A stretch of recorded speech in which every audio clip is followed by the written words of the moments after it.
Hi, my name is Max Bender, and today I'm going to be talking about our project in competitively pricing parking in a tree.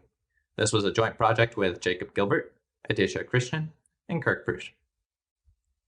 To start out, I'm going to give a little introduction to our project, with the motivation coming from the San Francisco parking system. I'm going to define the dynamic pricing model that we'll be using. Then we're going to move into a warm-up where we're going to mimic the harmonic algorithm within a dynamic pricing scheme on the line, before moving into our main work, which has been dynamic pricing in trees. An estimated over 30% of traffic in certain congested downtown streets is comprised entirely of cars just driving around looking for an available parking spot. In order to minimize congestion and cruising for parking, some cities have started taking up using smart pricing techniques.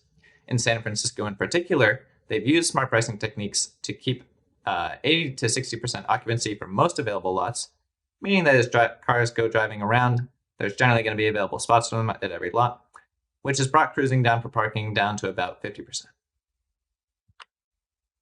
I want to talk about a little bit about how one might do this as an example on just a line. And on this line, I'm going to keep parking spots available at either end. We're going to start the meters at $1 an hour. We're going to assume that drivers, when they arrive, are just going to go to the spot that minimizes how far they have to travel, plus the cost of these meters. So when a driver arrives a little bit closer to the left, since the meters are still priced at the same, they'll just take the spots on the left. So this driver comes, sees some available spot on the left, decides to take it. Now, using up an available spot, we're going to say that, well, we want to try and minimize congestion around here. We're getting a little worried. We've only used up one spot, so I'm only going to increase the prices up a little bit here just to try and influence, well, if there's a little bit of a deal breaker, maybe the drivers on the left side will try and navigate a little bit further off to the right.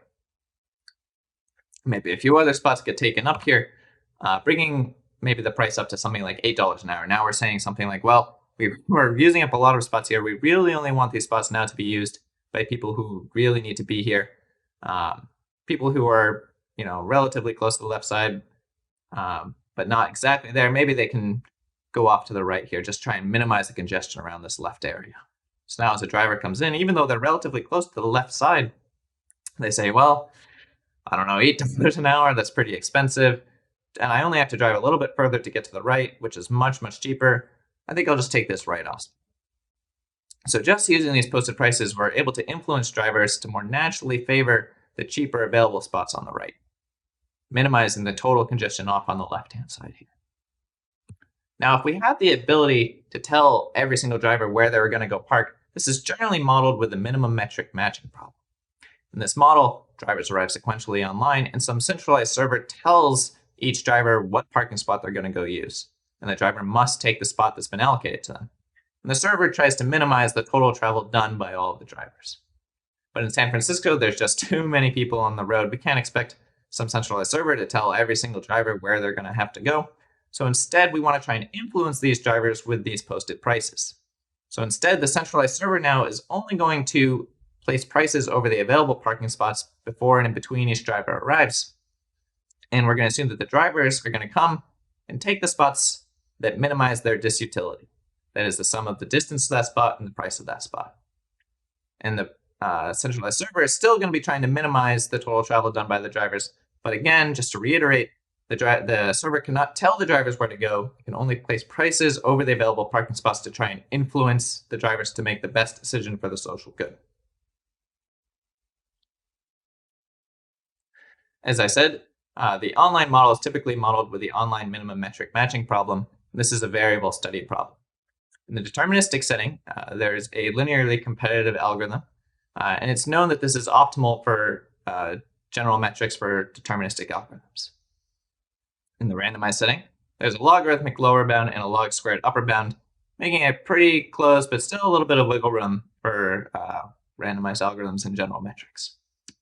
Our results are only going to be applied for trees, so I want to talk about the most simple type of tree, namely a line. For the line metric, there's a log competitive algorithm that's dependent on the aspect ratio of the space, HARMONIC.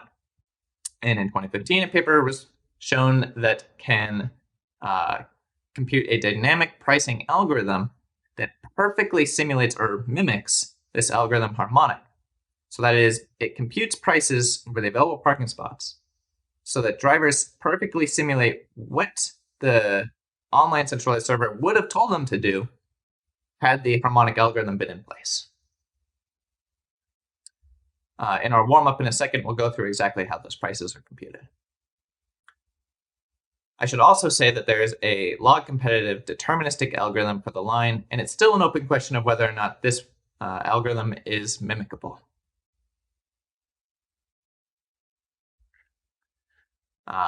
So to start out, we're going to talk a little bit about that harmonic algorithm. The way the harmonic algorithm works is when a driver arrives on the line in between two spots, say a parking spot on the left and a parking spot on the right, it gets assigned to the spot on the right with probability proportional to the distance to the parking spot on the left. In the example I've given here, the driver arrives between two available spots, one at -2 and one at 1. And since the distance is 2 to the spot on the left with a total distance of 3, it gets assigned to the spot on the right with probability 2/3. Now, as you can see, if I started dragging that driver closer and closer to the spot on the right, it would get matched to it with higher and higher probability.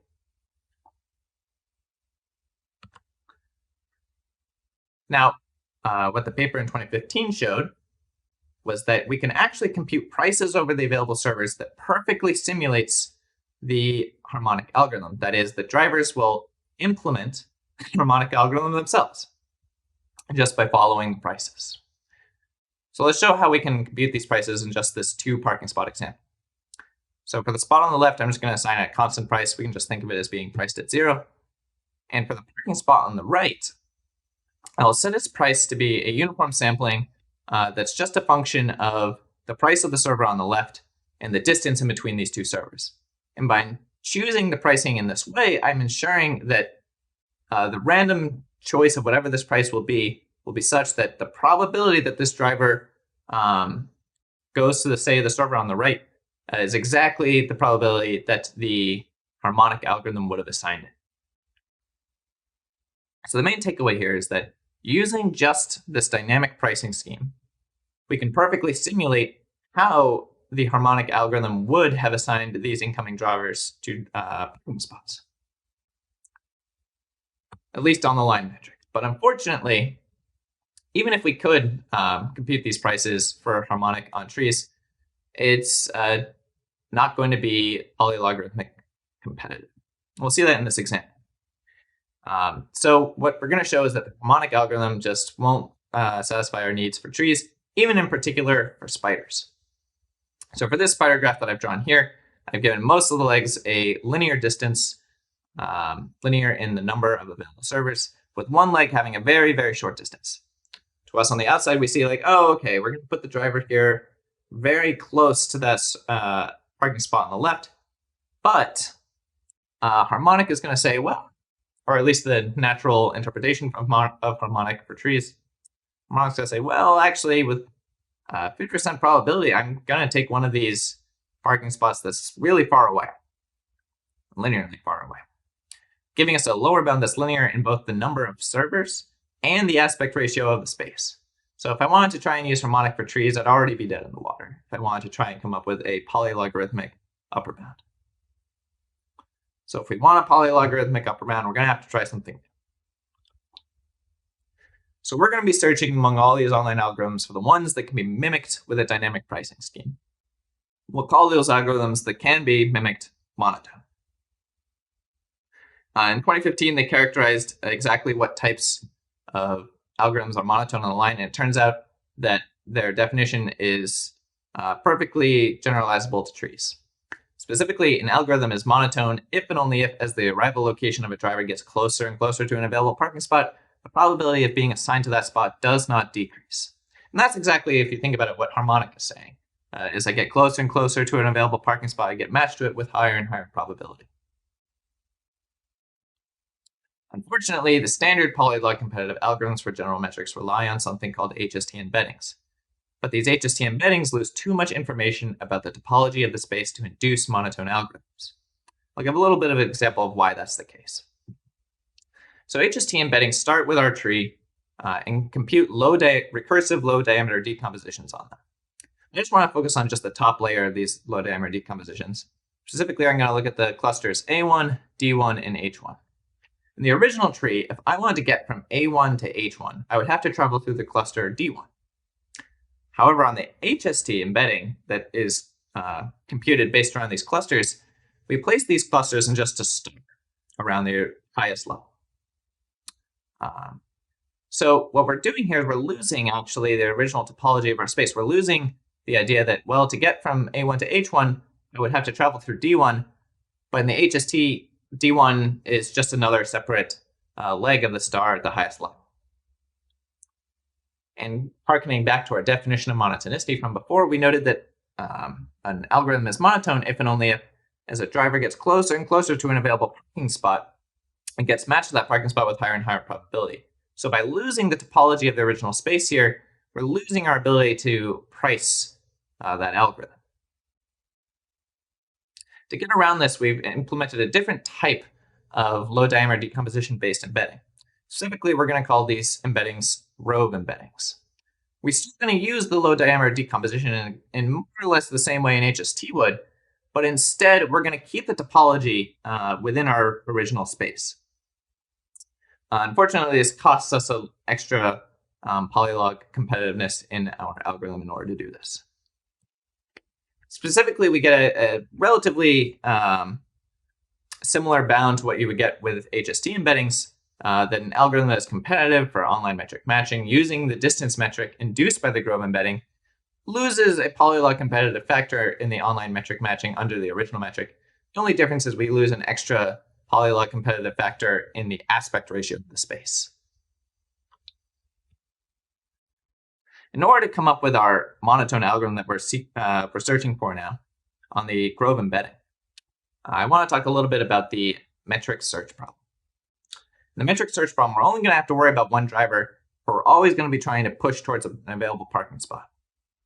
And instead of more drivers arriving, we're going to be sequentially removing parking spots. And anytime a parking spot gets removed that the driver is currently parked at, we'll have to move them to a new available spot.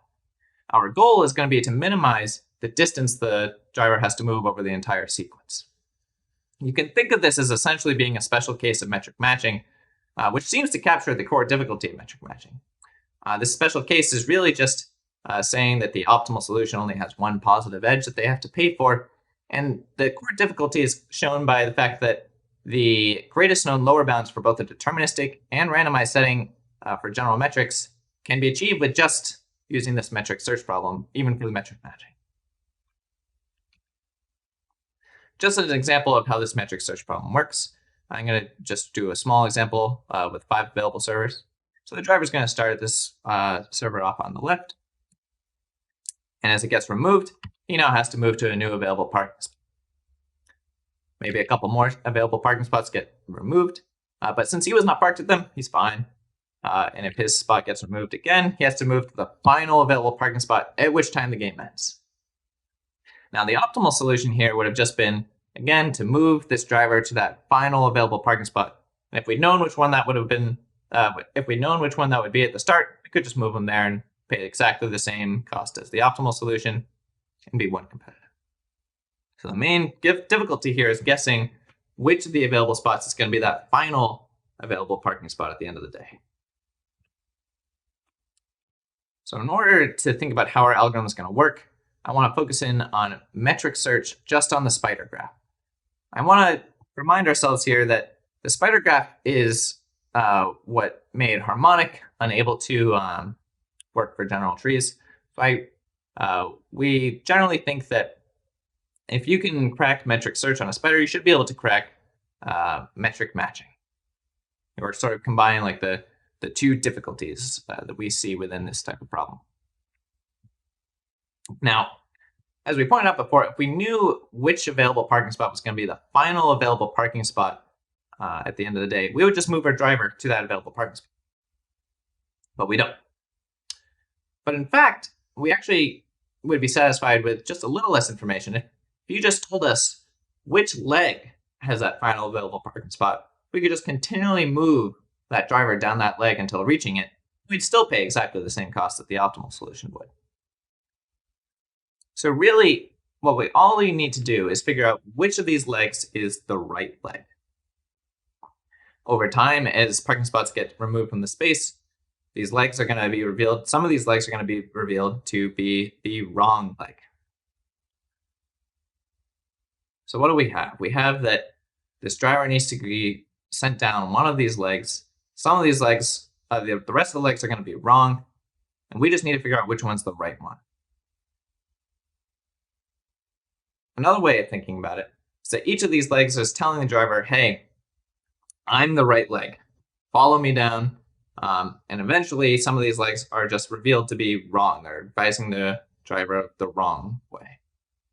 Thinking about it this way, this is actually just an implementation of what's known as the expert's problem, where each leg is associated with its own expert telling the algorithm, i.e. the driver, where it should be parked.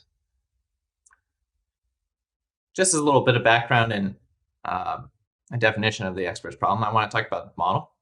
The expert's problem model says that a decision maker has a set of n experts which it must repeatedly listen to on a sequence of decisions, and after each decision, a subset of the experts are revealed to be wrong for that decision.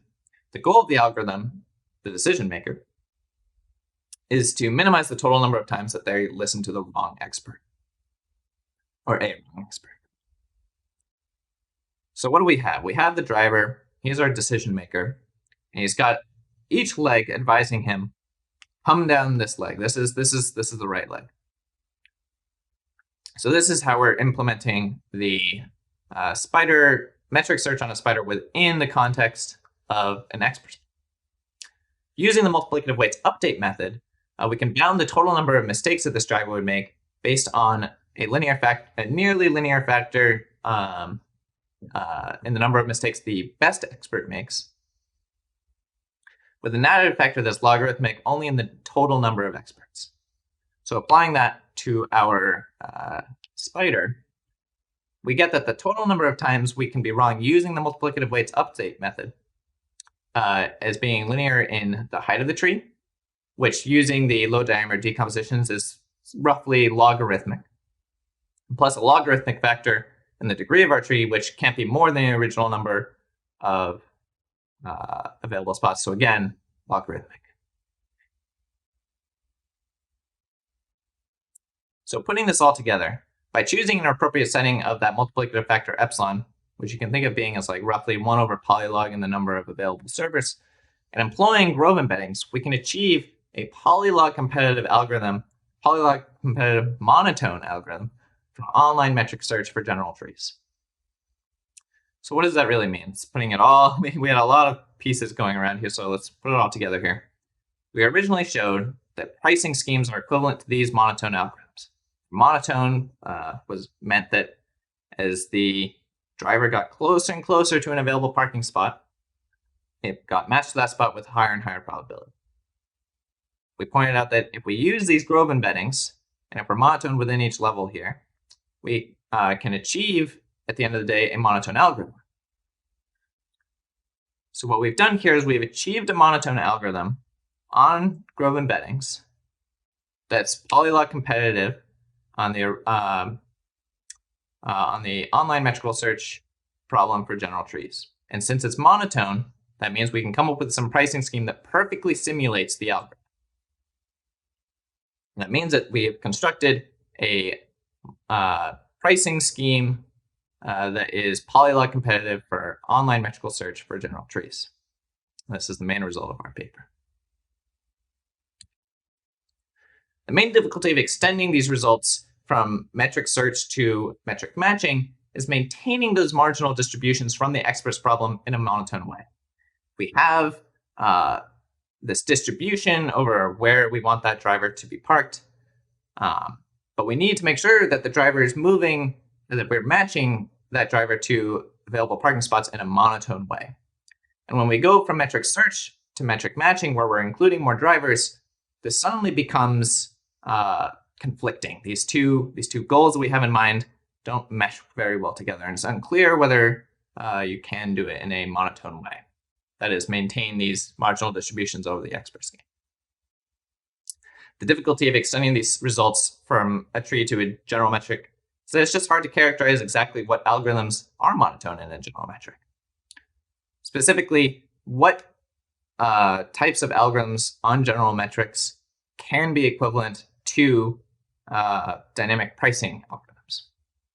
We know there would have to be a strictly stronger definition than the definition we gave earlier in this talk. But we know also that our definition is not sufficient. You can actually show this with just a simple 3-cycle. That is, there are algorithms that are monotone under our definition that are not equivalent to posted pricing algorithms for general metrics, even say just a 3-cycle. Thank you for listening to my talk, and I'd be happy to take questions now.